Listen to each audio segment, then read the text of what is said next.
I just dropped in on you. The gold, same as usual. I've shoveled tons of this no-good blue stuff to get just a little speck of gold. I always told you, Comstock, you're only wasting your time. I shoveled a whole mountain away last year, and all I got was enough to trade for some liquor. Virginie, if this muck I shoveled away was worth 2 bits a ton, I'd be a millionaire. Yeah. When it's wet, it sticks like glue. When it's dry as dust, it gets in your eyes and your nose and your ear. I bet I've had 100 ton of it. You know, if I could carry enough of this to make a respectable showing, I'd have it tested at the assay office. There's gold in it, but I pitied a human that works to get it out. That's just what they won't know until they shovel it. If you want to get a good test report, we might unload our claim on some greenhorn. Huh? That's just what I had in mind. Oh.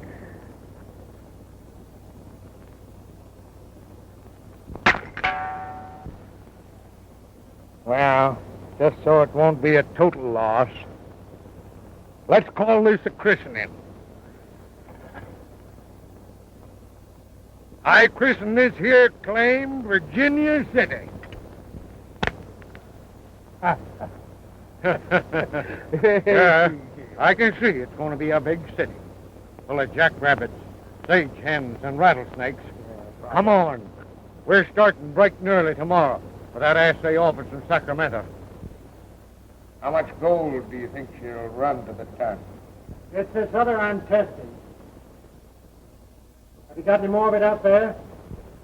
The whole place is reeking with it. It's everywhere. Your food, your eyes, under your nails. Let me show you something. Give me that.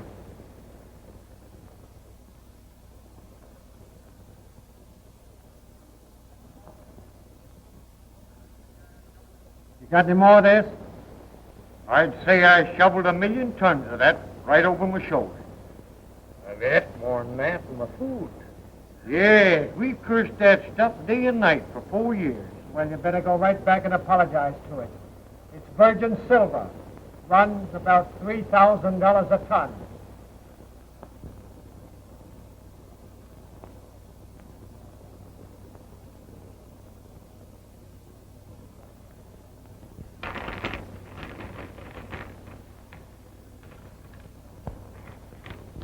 How much? Ask him. He's the new owner of this shop. Tell me, Sutro, now I've bought your tobacco shop.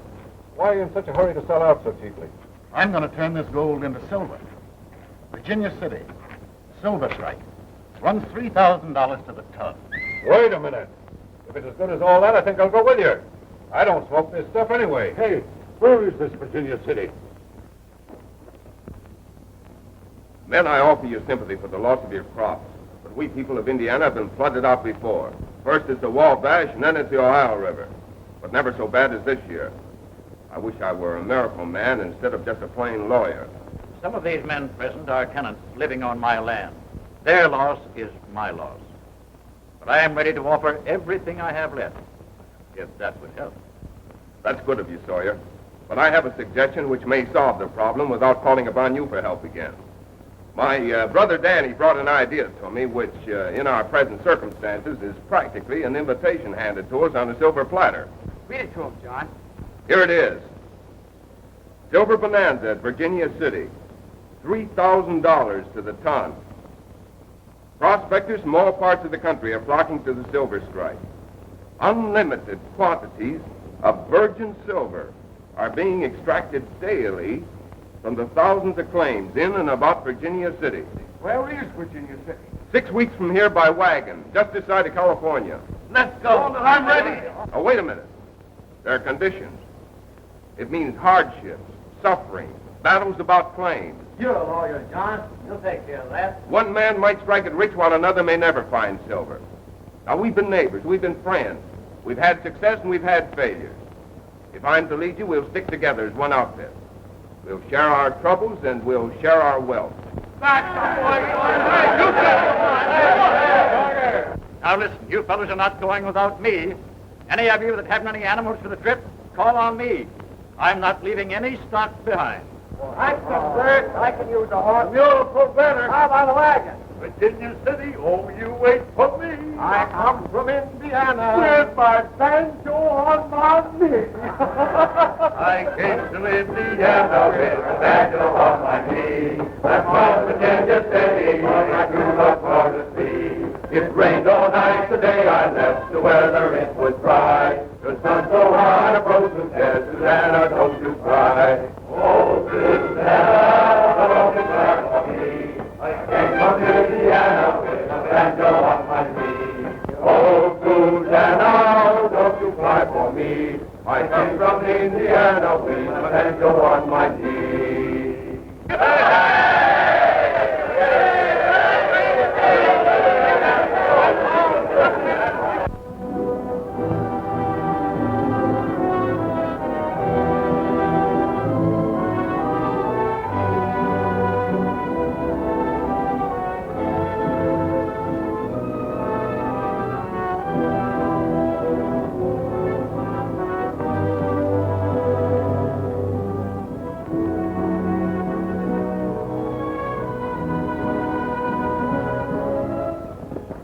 Howdy, John.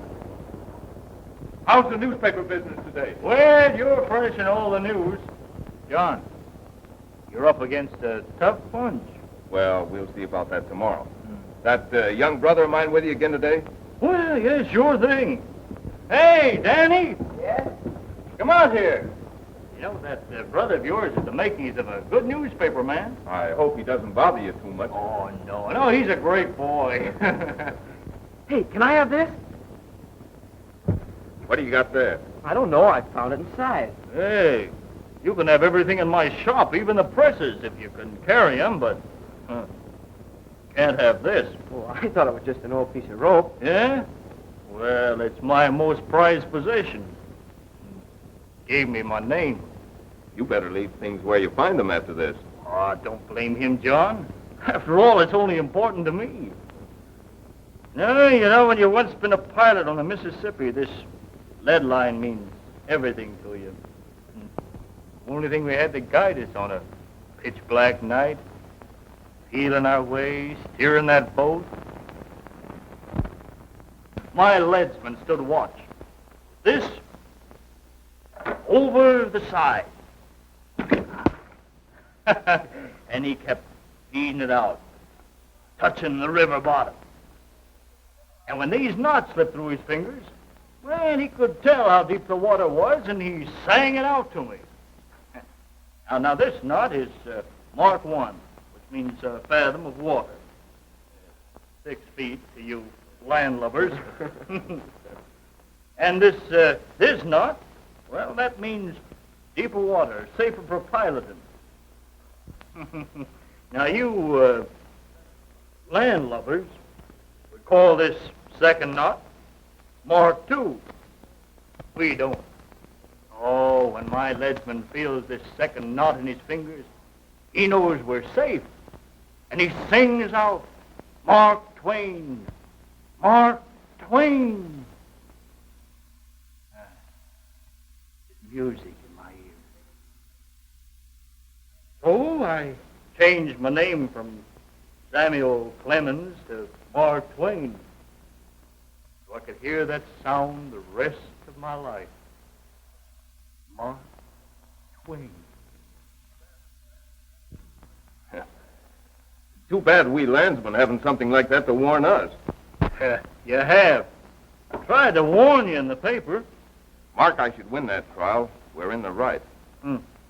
John, you're piloting your Indiana men through a court case tomorrow. Yeah. And you're in shallow water right now. I've heard you're humorous, but this is pretty serious. Yeah, that's just the point. When a judge permits his decisions to be written for him, what chance have you? Is that Judge Albion's record? Well, I knew him in California before he was a judge. And the people that are fighting you practically appointed him. But this is a jury trial.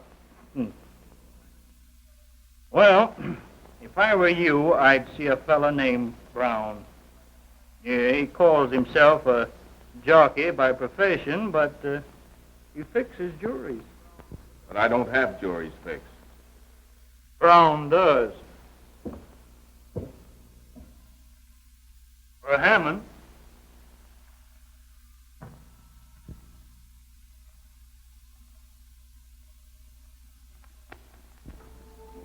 Judge, you've made one mistake already. Granting that Indiana outfit a jury trial. There's some things even a judge can't sidestep in law. I have your verdict all written for you. All you have to do is read it. Make it a good one, will you? Sort of flowery, huh? They've always been well written.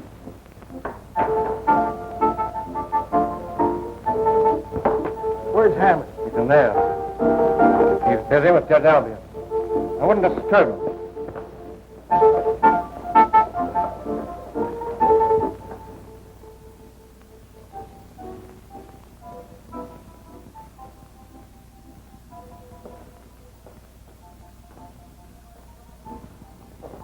Well? It's going to cost you a couple hundred more than you figured. Johnson upped his hand. Needs to be foreman of the jury. Sure it was Johnson's hand that was up? You don't think I'd try that on you, Mr. Hammond? If I ever cut you trying any of that. Listen, Bates. This is a jury trial. It isn't anything that you can take care of with a gun. I don't want you around that court tomorrow. John, our boys are ready to shoot up that court tomorrow, if you give the word. Say, I can take care of that jockey that Mark Twain told you about. You know, he's no bigger than I am. You're putting wrong ideas in this youngster's mind. That's no way to handle this. Well, with the case coming up tomorrow and the judge and jury both set against us, I don't know what we can do. That's just what I want to talk to you about.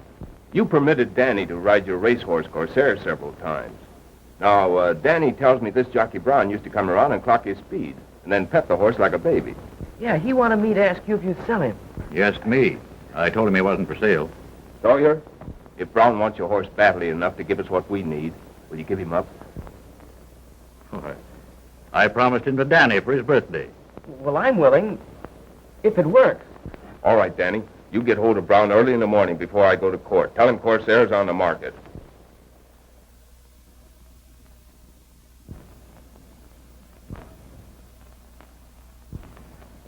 Corsair's a wonder. Fastest horse this side of California. Fastest horse in California, too. I guess you're right. If I had him down to the Sacramento and San Francisco fairs this year, I'd clean up. Sure you would. Your brother says you got the right to sell him. Well, I have in a way, but not for money. What does that mean? I want some information. You have it. Information? About what? That jury you bribed for Hammond. All I want to know is how much you paid each man. I don't know what you're talking about. You're wasting your time, Brown. I'm giving you a chance to be on a fast horse and out of town. It'll be too late for you to change your mind after I go into that court today. If Hammond knew I talked... Hammond or anybody else couldn't catch you riding Corsair. It's a fast horse, all right. Come on, is the deal? All right. The foreman of the jury, $500. Mike Wilkins, $350. Mike Wilkins, huh? Yeah. Joe Belknap, the same. Marty Sparks and the others, $200. He's yours. How soon before the trial begins? You'll have a good 20-mile start before anybody misses you.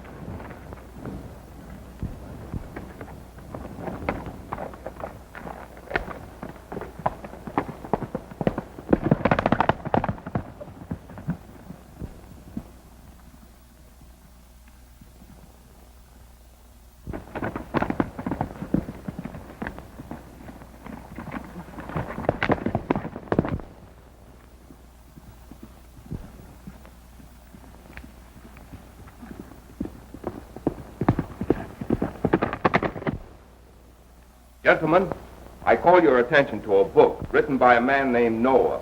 Not Noah of the Bible, but a modern Noah, a purveyor of words, Noah Webster.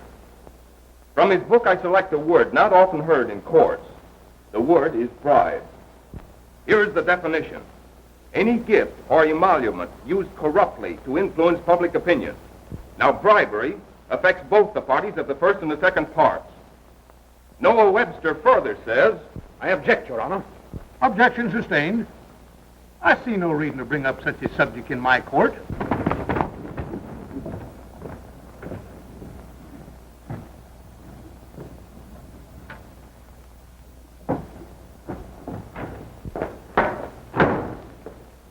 Where's Hammond? In court. You'd better stay away from there.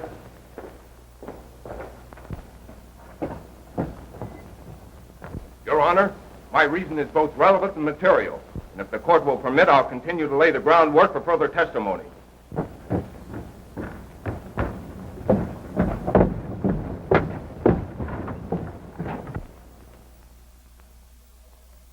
I now cite from a case of 2 years ago in the state of California, a case somewhat similar to this. The jury found against the defendant.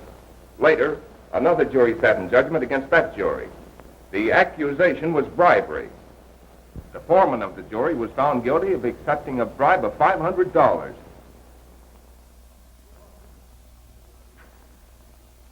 Two others, $350 each. The rest of the jury sold out for $200 per man. I strenuously object to this court being made a mockery. Objection sustained. Young man, I'll have none of those tactics in my court.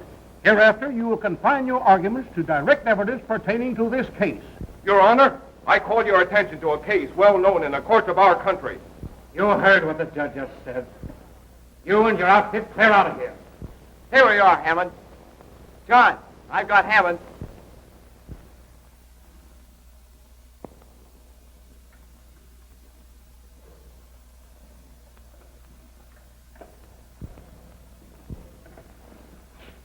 Careful, John.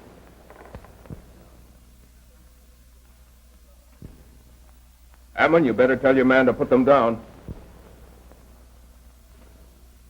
Do as he says, Bates.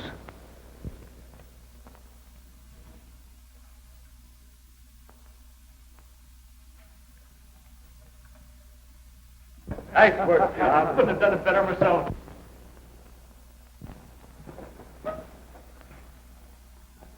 Take the witness stand. Thanks, Danny. I'm not a witness in this case. I'm a lawyer. Your Honor, when I referred to bribery, I had this man in mind. I'll ask the court to swear him in as my witness. Can't you see he's intimidating the court? I demand that you declare a mistrial in this case. Yes, that's it. This court declares a mistrial in this case on the grounds of intimidation and misconduct on the part of John Storm. This court stands adjourned. Too bad we didn't win. Yeah, but we didn't lose. But we've got a fighting chance now. That's right. A mistrial was the only chance we had in this kind of a court. Yeah, that's right. Well, Whitney sure did some quick thinking. Say, where'd you get a gun? Gun? That's the knife you gave me.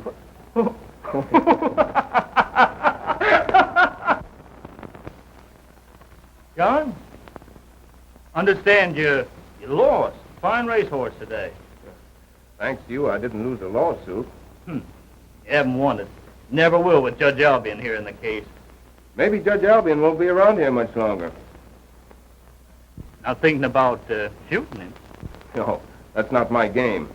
Here, take a look at this. Well, even if you did shoot him, it wouldn't make a better news story than this. Enough of these petitions for the removal of Judge Albion are being signed tonight. I'm taking them to Carson City asking for a new judge. Think you'll get sufficient signatures? Well, they're being circulated all over town, going like hotcakes. Hey, what's your hurry? This petition business calls for a special edition of our paper. We've got to get it set up right away. This is news. You certainly bungled my case today. Now, don't you worry. I'll know how to handle that smart lawyer when that case comes up again. Hey, boss, look. The town's flooded with these things. And everyone's signing them. What is it? Just a petition asking for your removal as judge of this district. Hammond, we're through if that ever gets to Carson City.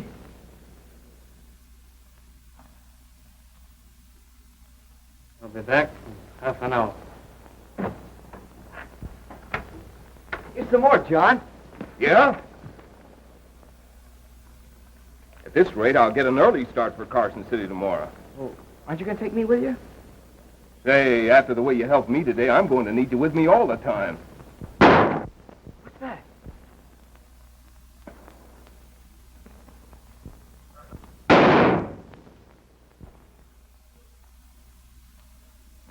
Keep away from that door, Danny.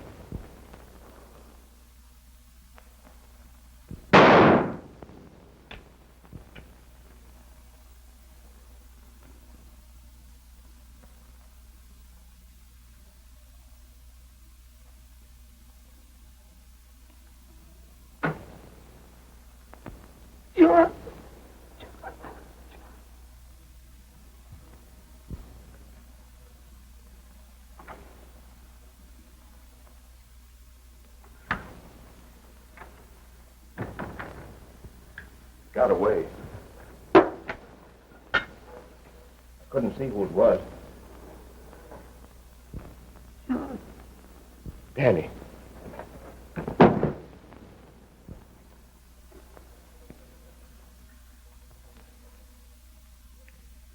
Dan, where did it hit you?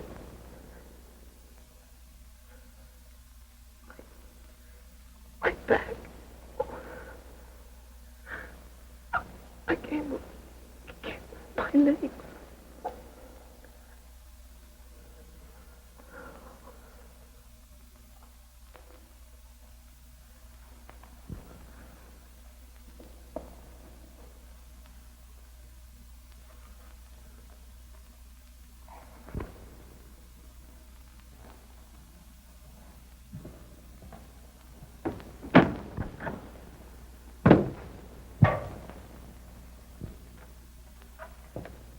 Bates is coming back.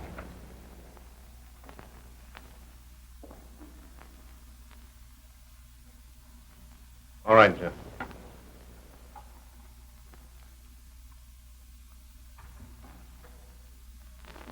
Any trouble? No. Anyone see you? I don't think so. I hope for your sake they didn't.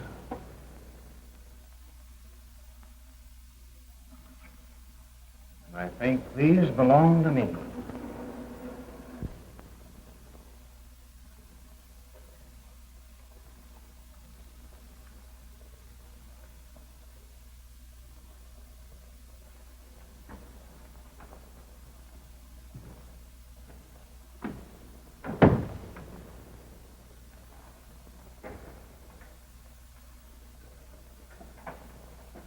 Doctor says his legs are paralyzed. Shot through the spine. He'll live. Yeah. Mark. Yes. Danny insists I go on to Carson City. Says with you and the doctor looking out for him, he'll get along all right. That's right, John. You go ahead. We'll all look out for it, Danny. Thanks. Governor, these petitions for the removal of Judge Albion are signed by hundreds of Washoe County citizens. The evidence against Albion is clear and undeniable. His decisions are crooked, and he permits his juries to be bribed. Young man, you're making grave charges which you'd better be able to prove. I have that proof. Albion and his gang won't stop at anything, not even murder. Are you willing to make these charges to the Attorney General and to the members of the Territorial Supreme Court? Yes, Governor. Virginia City must have a new judge.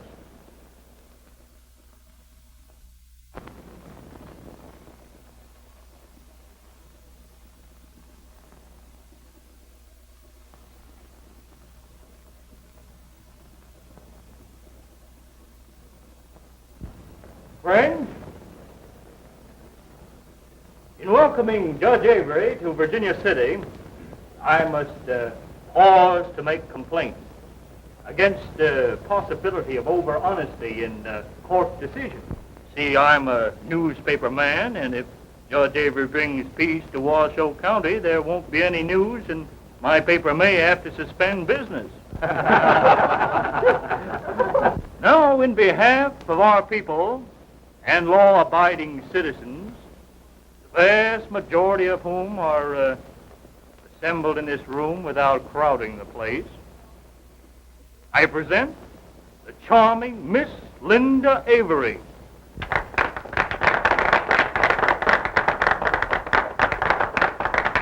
Daughter of our distinguished judge, William H. Avery.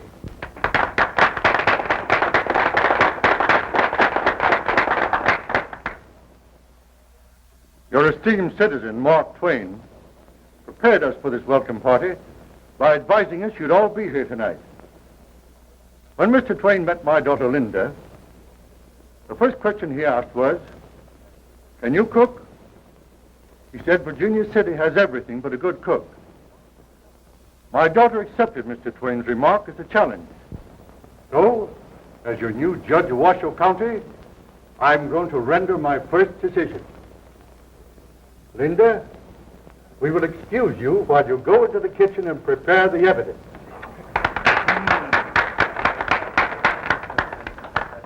Perhaps I'm prejudiced in this case, for I've so many times tasted her delicious pancakes with honey. I shall enjoy tasting the evidence and hope the young lady wins the decision.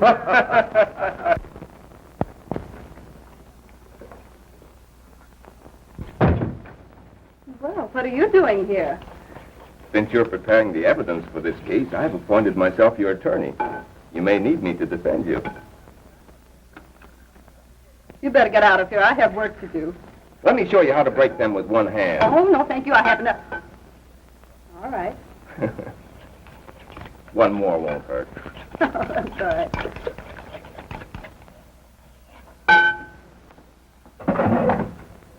Oh, cookies. You bake these? Of course.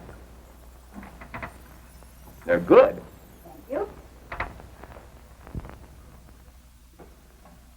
You're supposed to be on the reception committee. That's right. Twain's looking out for your father, and I'm looking out for you. Can't you think of anything I can do to help you? You can take this jar.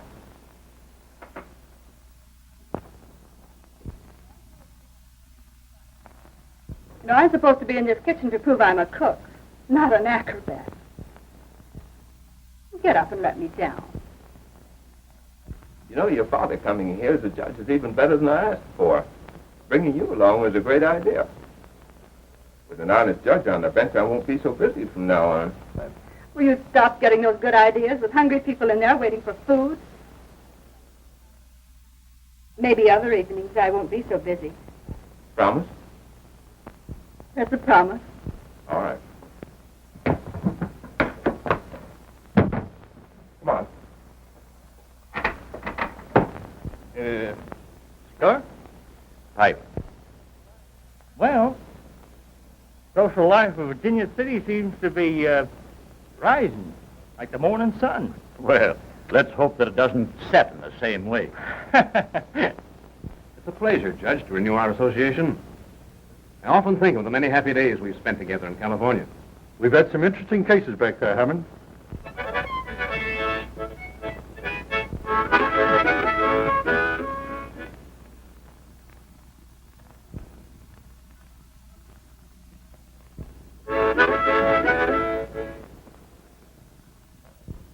Well, I guess I might as well let him get it out of his system. Well, play. Yes, now.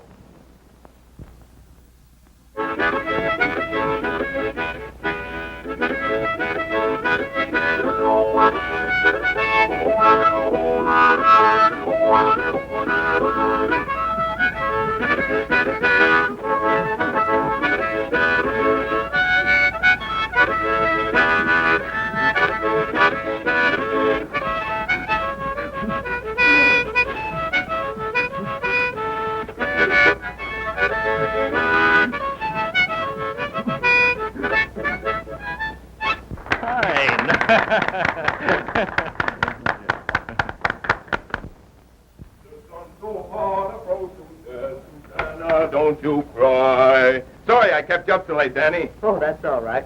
Some of the boys dropped in. We've been talking. You know, the paper says there's going to be a war between the North and the South. Oh, that's been threatening for years. Say, it's time I put you to bed, youngster. Oh, you treat me like a baby. Why can't we sit up and talk a while? You've been sitting up too long already.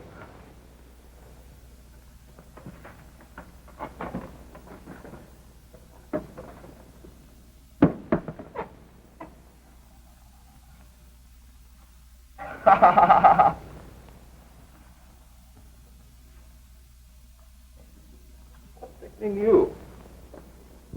Oh, I was just wondering. What a great time you must have had at the party tonight.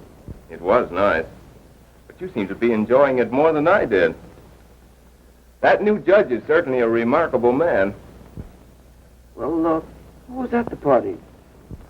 Twain, Sawyer, Hammond, a few others. Nice little crowd. Anybody I don't know? Oh, yes, the judge's daughter was there. But she was out in the kitchen most of the time.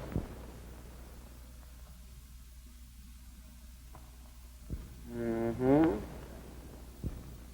Just what do you mean by that, mm-hmm? Well, where were you most evening while she was in the kitchen? Say, did Twain or Sawyer stop in here on the way home? Why? Were you the last one to leave? Well, come to think about it, I guess I was. I wanted to have a little chat with that new judge. The judge? Or the judge's daughter? Hey, are you a mind reader? You've been sitting here all evening, and yet you seem to know everything that's going on. I don't have to be a mind reader. Look.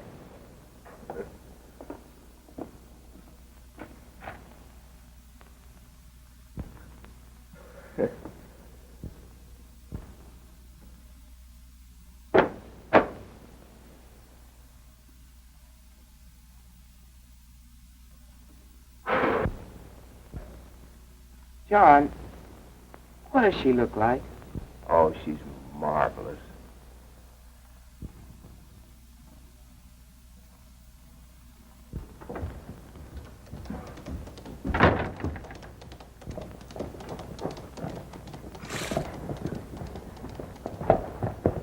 He's riding high and handsome since that new judge come to town. Yeah. Hammond will trim him down in court. Not if he figures on your help. There's the fellow that tells you what to do.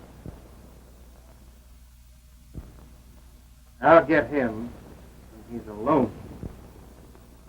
I won't be long. Mind if I go with you? Well, of course not. Well, he certainly isn't afraid of you, because he's headed this way.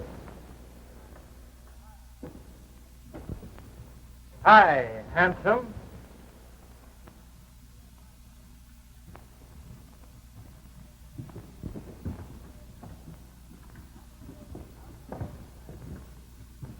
How's the ladies, man?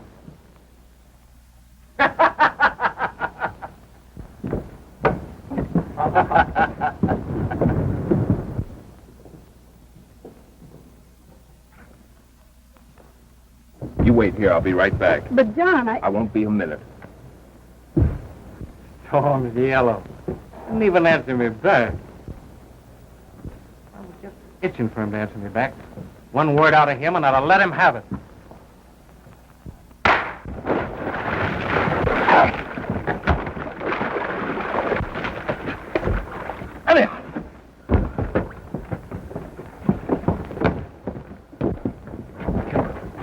Not now. Use some sense. I wasn't long, was I? No. I hope you didn't hurt your hand.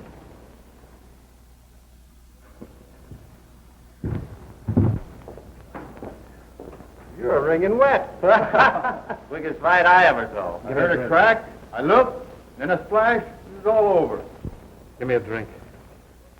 Ain't me rain, you're the only one that's wet. You keep your mouth out of this. That's good advice, Bates. You should have thought of that before you opened your mouth to John Storm. Funny, huh? The funniest thing I ever saw. And the first that banged in Virginia City. Wait till Mark Twain writes this up. Say, that guy had a fist as big as a ham. How'd it taste, Bates? How's that one taste? Has anyone else got anything to say about this? I'm declaring myself right now. Given that lawyer, John Storm, till tomorrow noon to get out of Virginia City. And take his crippled brother with him. If he's around this town tomorrow noon, I'm going to hunt him down and blast his head off. Don't help me. I can take this next step alone. Careful, Danny. And that doctor said I'd never walk again. Come on now, don't be afraid. I'll catch you if you fall. Fall? I'm not going to fall. Say, you just keep out of my way. You know, if you people let me alone, I could make it all the way across the room. You're making a fool out of that doctor. Hello, Mark. Come on in. Well, what's all this? So look, Mark, here's something for your paper. Now let me do this alone. Well, let's see if you can make it over here. That's enough now. That's a good day's work, Danny. Mark, you'll be walking one of these days. Well, he sure looks like it. We'll do better tomorrow, won't we, Linda? Of course you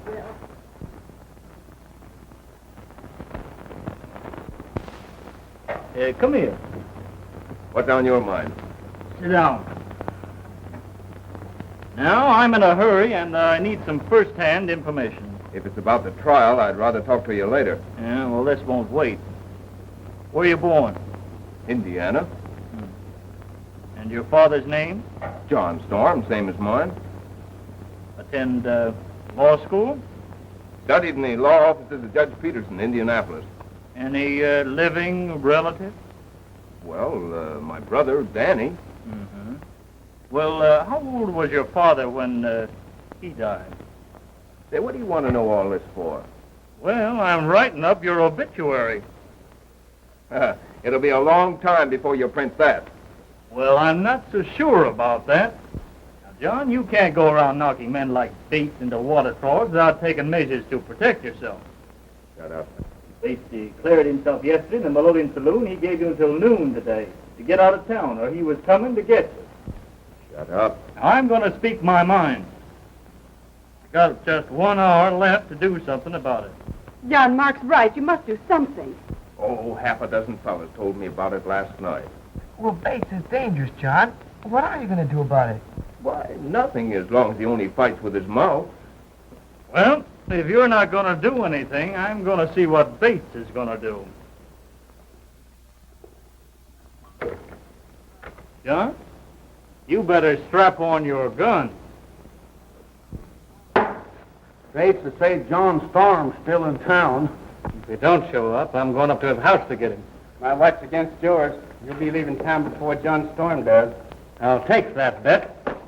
I'll hold stakes. You've got just about a quarter of an hour before noon. What's this? Your liquor bill. Take it out of my window.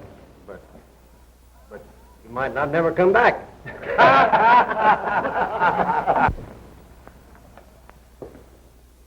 Bates hasn't left yet. He's out there in the bar doing a lot of talking. You better get him started. Go out there and tell him that I'm betting my horse against his. He never gets John Storm. I still think you better pay me now. Bates, Hammond says his horse against yours that you don't ever get John Storm. I'll take that one, too.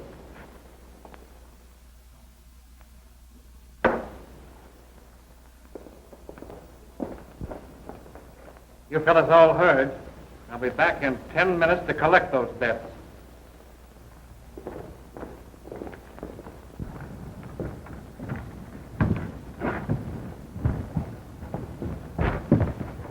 Look, will you two stop your worrying? Oh, John.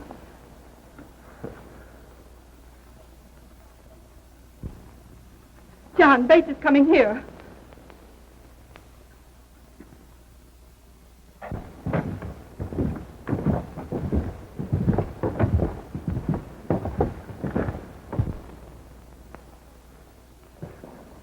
John, what are you going to do?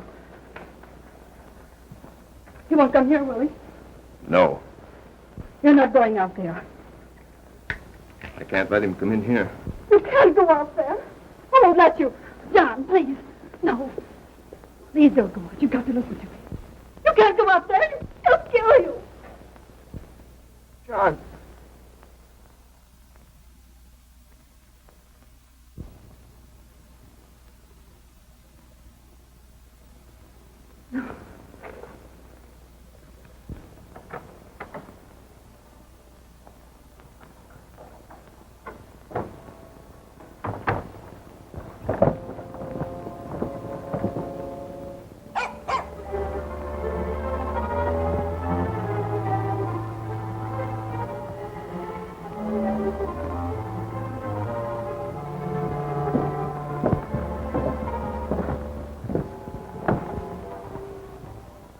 There he is. There's John Storm now.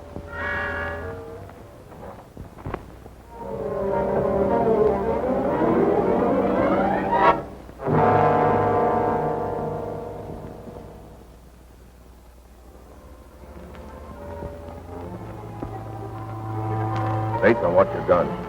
Yeah? Well, come and get 'em. Keep your hands where they are.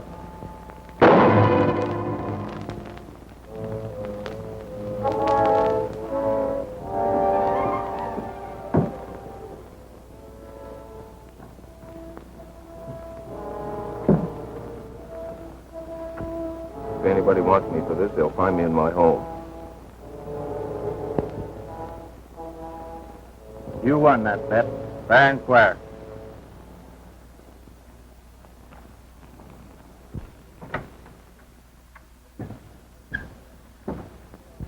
What's Twain got to say today? Oh, this ought to interest you.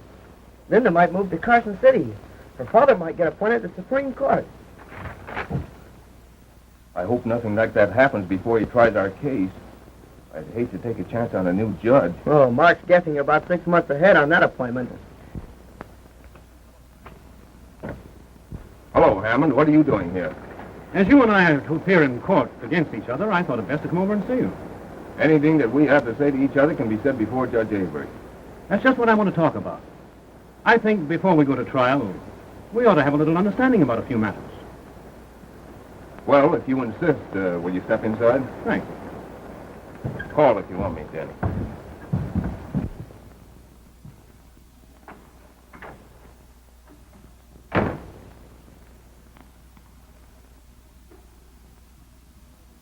Anybody else around the house? No. It's nice to see your brother recovering. That's not what you want to talk to me about. As a matter of fact, it's not. I'm here to make you an offer. Yeah? Judge Avery has ambitions to become a Supreme Court justice at Carson City.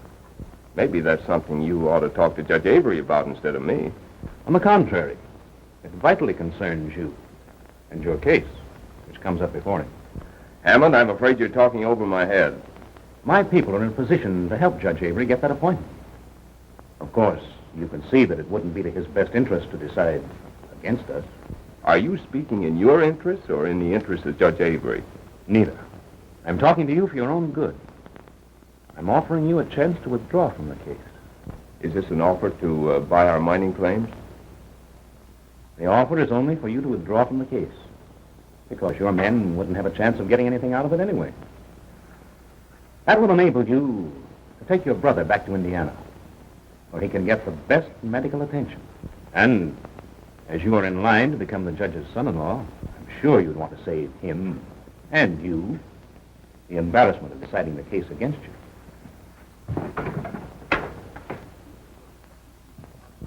Think this over and drop into my office tomorrow morning. Glad to see you, Hammond. How are you, Judge? You've been somewhat of a stranger since we came to town. It's nice to see you again. I'll admit that I haven't been a very good neighbor. Won't you be seated? Thank you. Well, I see Mark Twain finally learned that you're slated for promotion. Yes, that is pleasant news to me. My people have been working on that for a long time. Of course, I knew that your assignment here in Virginia City was only temporary. Well, that's more information than I had. I haven't wanted to discuss these matters with you. There's a case of ours pending before you.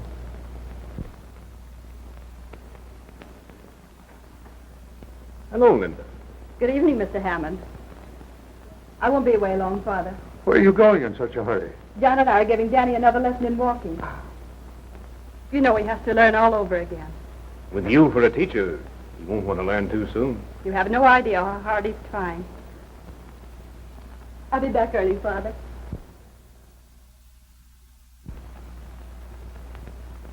Good night, Mr. Hammond. Good night. Good night. Judge, I hope you realize the importance of your decision tomorrow to my people. I imagine it's also important to John Storm and his associates. But I'm sure John Storm and his men aren't important to you, the way things stand now. Hammond, you're taking advantage of friendship to dare discuss a decision of mine before it is made. Discussing it afterward, Avery, will be too late. It's worth too much to us, and I'm instructed to find out about it. Then I was mistaken in thinking this was a friend of his. Avery, you're too familiar with the methods of the Caledonia people not to realize you don't dare oppose them. You're not helping your case any with these tactics. You'll have to go about it in another way if you expect to win this case. I found out what I came here for. Good night.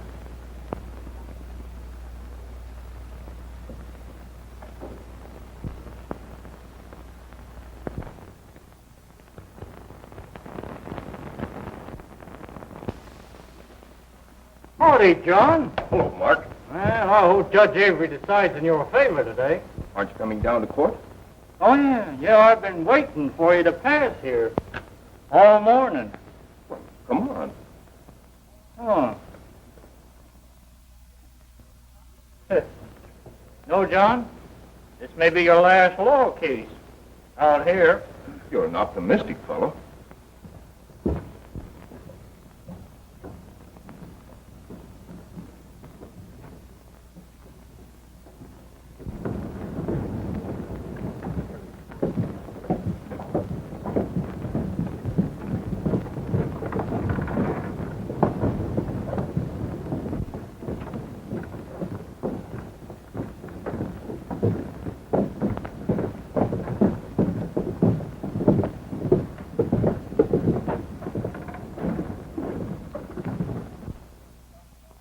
You boys get the horses down at the end of the street. Are you going alone? You do as I tell you. I'll take care of myself.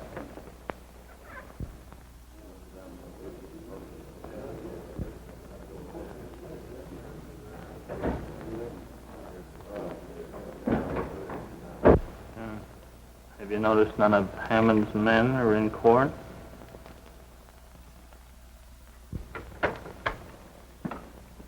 Hello there. John's already left for court. I know that. I just saw him go. Gee, are you that cheerful? I'm scared to death. Oh, did your father tell you anything? No. Was John worried? Oh, he wouldn't let us know. No, I suppose not. What do you think about it, Danny? I don't know.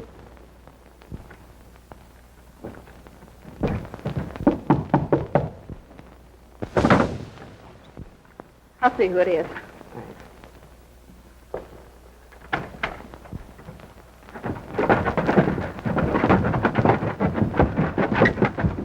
Linda!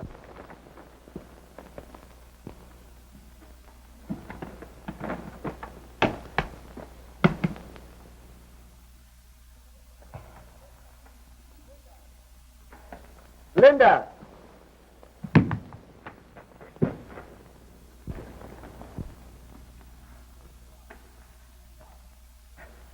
Linda!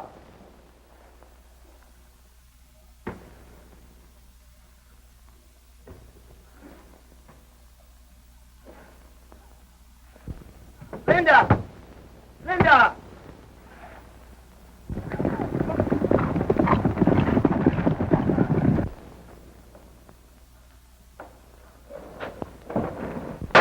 Everybody rise.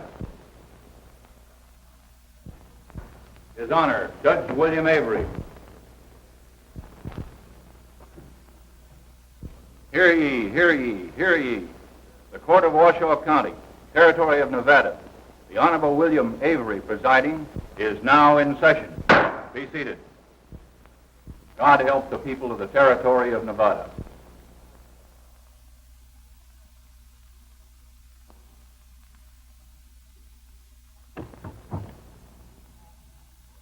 The case called before the court is Caledonia Mining Company against John Storm and others in regard to title of certain mining claims.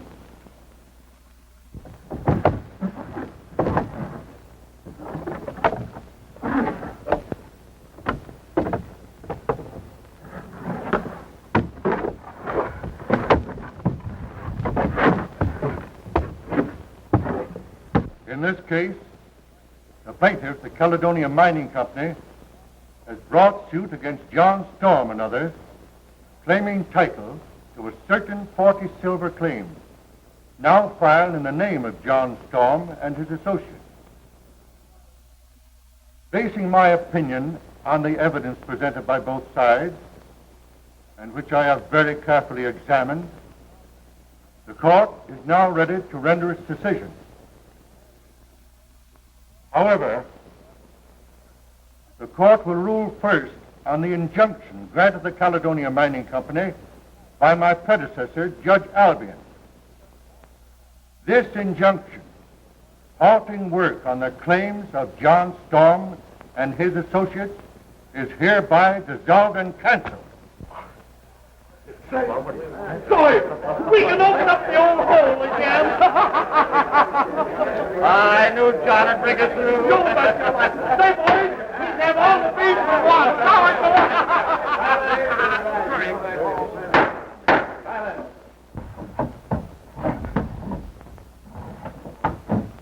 In the matter of ownership of these claims, the court's decision is... Your Honor, I have discovered new evidence that is vital to this case. A little late.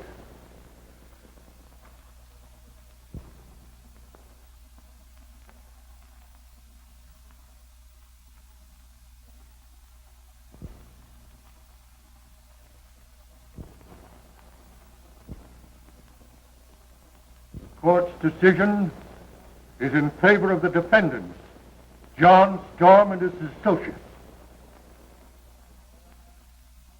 And they are free to reopen their mines and resume operations.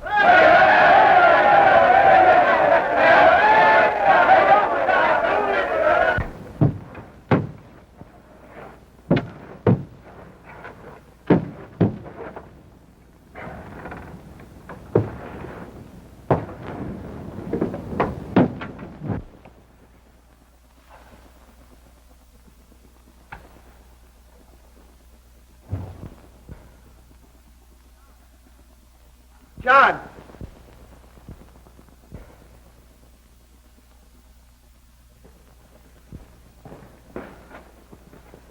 Danny, what happened? They took Linda away. Who? Where?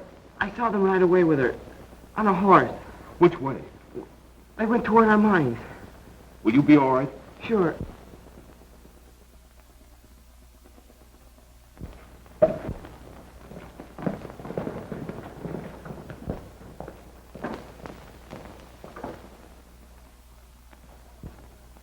Hammond, you're under arrest.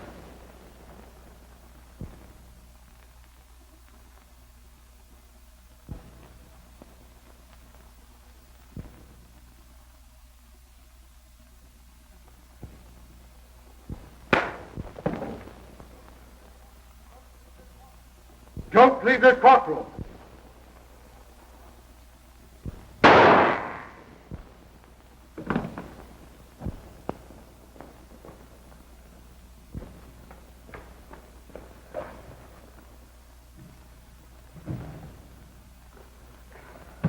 Danny?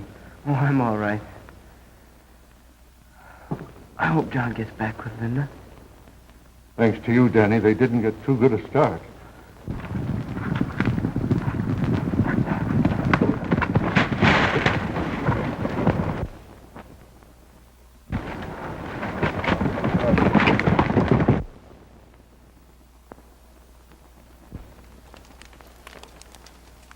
Hurry up. I want that fire out. Doing the best I can, boss. Well, how long do we have to wait around here? You stop asking questions. You'll know in time. Well, I don't like this business. Dry up and do as you're told. Well, what I want to know is, what are we going to do with the girl? Will you keep your mouth shut? Are we going to stay here all night? Throw up your hands. Stay where you are. Come here, Linda.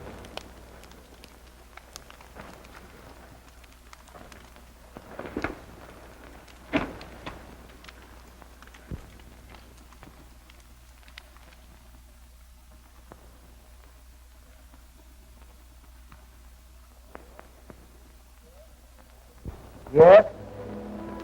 What does that make you? Well, what if I am?